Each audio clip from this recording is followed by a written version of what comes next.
गोंदिया जिल्ह्यातील सडक-अर्जुनी तालुक्यातील सौंदड येथे गेल्या 2 ते 3 दिवसापासून सुरू असलेल्या मुसळधार पावसाने अक्षरशः कहर केला.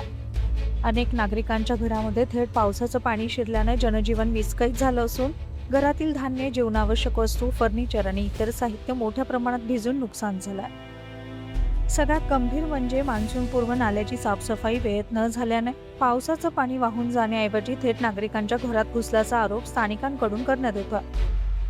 नागरिकांनी अनेकदा समस्या मांडूनही प्रशासनानं दुर्लक्ष केल्याचा संताप व्यक्त होतोय.